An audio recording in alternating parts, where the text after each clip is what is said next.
Villagers, thank you for your love and support. I appreciate you all for supporting the channel, for always tuning in, for sharing, liking, commenting. I appreciate all of you for the love you are showing to the channel. And please, if you are new here, you are welcome, warmly welcome.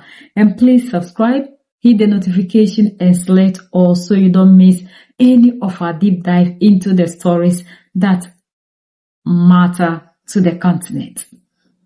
All in all, the Savior, the Protector, the Unifier, the Messiah, the King of Kings, the most loved, General Assimi Goïta has sent a shockwave, exposing a lot of things and also reconscientizing us.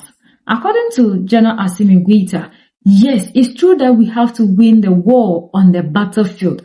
But this generation nowadays, we have different wars that we fight. The war is no longer won on the battlefield.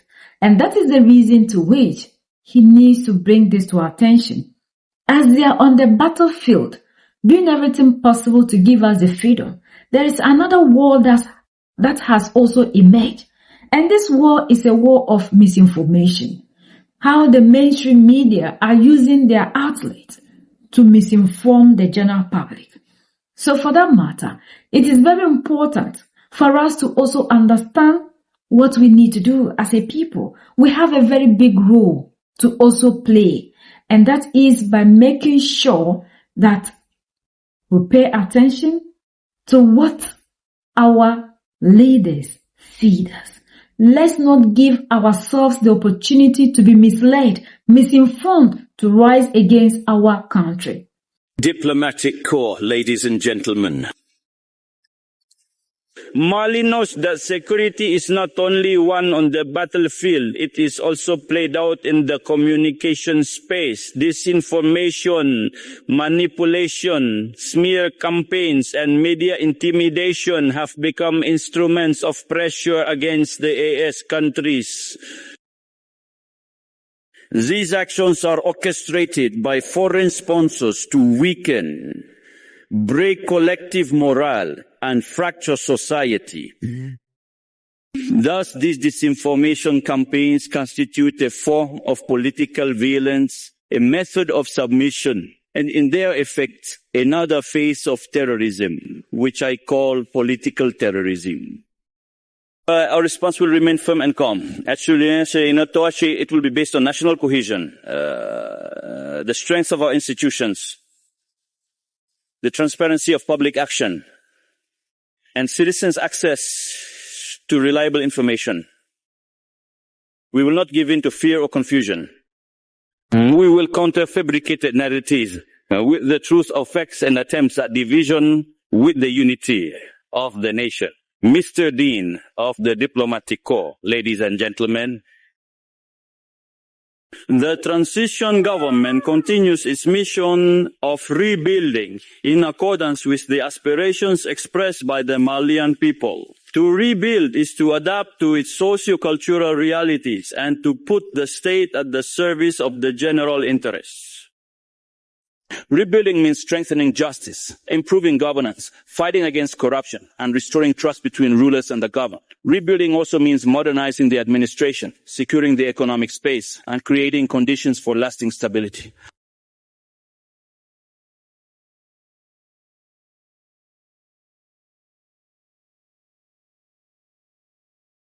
This approach is part of our strategic compass, the vision Malikoni Atasira, Kabe Sampa Fani Guran Sauma, and the National Strategy for Emergence and Sustainable Development, 2024 to 2033.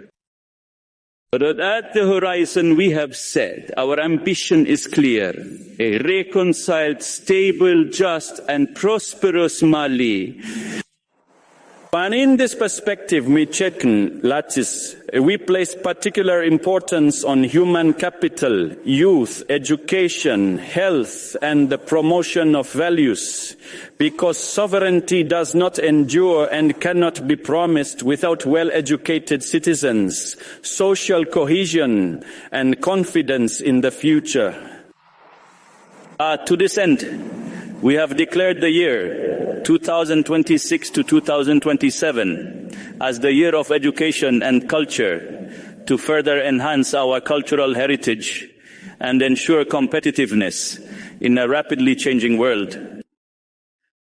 Mr. Dean of the Diplomatic Corps, ladies and gentlemen, economically, our goal remains to build endogenous solutions. This requires better utilization of our resources, transparent governance in strategic sectors, and a gradual transformation of our productive apparatus. In a context marked by energy and logistical tensions, Mali emphasizes anticipation, energy sovereignty, and the civilization of supply chains. The efforts undertaken in this area will continue with consistency. We also remain open to useful investments that create jobs, respect our national regulations, and promote the transfer of skills. Mali welcomes partners who come to build and not those who come to dictate and divide. It encourages projects that strengthen its sovereignty and not those that maintain its dependence.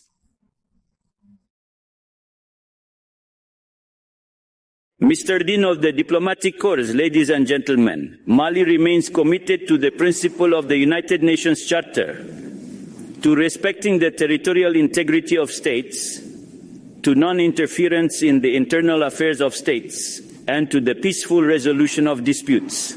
We remain available to contribute to any sincere initiative based on listening to the people and respecting the states. In this regard, I commend dialogue approaches with several partners, including those who wish to do so today, rekindle relations with Mali. On a basis of mutual respect, Mali does not close any doors. The basic principles of SA cooperation are now known to all and registered in gold letters in his constitution. Mr. Dean of the Diplomatic Corps, ladies and gentlemen, I invite you to strengthen with us the spirit of shared responsibility. The Sahel needs sincerity of constance and concrete action. It does not need analysis, nor a ready-made recipe. It needs a partnership, just respectful support and lucid understanding of the root causes of instability, Mali, in all his size, and SA diversity continue with serenity and determination. Its process of refoundation for the well-being of its population. We will continue to defend our territory from a strong state and decomplexed to protect our social cohesion. We will do it with the states of the AIS Confederation and experienced friendly partners. I renew my wishes to each and every one of us. You can, the year 2026, be a year of peace, of fraternity between peoples, and shared progress. May Allah bless Mali and protect Malians. I thank you. That the misinformation campaign is ongoing. They are doing everything possible to make sure that they win the battle. But if we don't also support them in fighting this battle, it will be very difficult. And that is why a lot of you must make sure you always take your information straight from them. Like I showed you some time ago, some content creators that the Nigerian TV station brought their names, telling us how we need to be careful because we have our own kind who have now allowed themselves to be used against the struggle. And these are the people General Abdurrahman Chani calls stateless human beings who still do not understand the struggle. Like all in all, General Abdurrahman Chani made it clear to us. These people have used the state, the mainstream is not working. They have used military, it's not working. Now they are using our influencers because when it comes to them, we tend to trust them a lot, especially because they have larger platforms and larger following. So whatever that comes out of their mouth, We believe, especially the moment they saw them shaking hands with, you understand, the same people that their own countries are pointing fingers at, they're the ones that are destabilizing their countries. They still don't care. When I showed you the video, you saw how excited the black person was when he or she finally had the chance to be in the same presence of the person who is suppressing him or her, who is preaching independence for himself, yet preaching dependency for the African, making sure that your resources are used to benefit them and not you. What are we free from? Like the Sierra Leone First Lady asked, are we truly sure we are free? Because we control nothing. If the big boss will appear the moment you decide to take your freedom, which is your economy, your resources, then what makes you independent? But because the African is still not conscientized enough, who doesn't understand nothing about the world, we tend to love these people, salute these same people who are making sure that the African never rises. Look at what happened in EU Parliament, where Mark was exposing his own people, that you claim you love these people in Africa. You don't. You are mad because you are no longer getting the cheap resources for free. You are no longer getting anything. Everything you used to take from Mali, Niger, and Burkina Faso has been blocked. And the last one I showed you was also talking about how they claim they are moral, they are preaching human rights, they are there to support nations, yet they look elsewhere, gave lip services when it came to Guinea, Domboya making a coup, when it came to Gabon, when it came to Ivory Coast, Ouattara changing the constitution to remain in office. And we have Togo for Nyasungbe Yadama also changing the constitution to remain in office forever. Yet we never find these people, the same people preaching love to us, giving them sanctions, according to the French senator, so that they should stop lying to the people. And now look at the number of people that we lost, all in the name of them.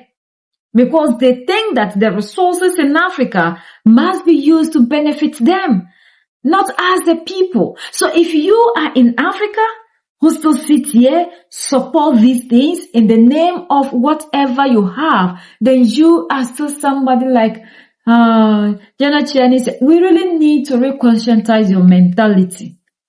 Some of you, no matter what, like one time Captain Ibrahim Traore said, we can never change you. You are made that way to always be a traitor in the midst of your people. But those of us who are ready for our own freedom, we should understand that we have different kind of wars.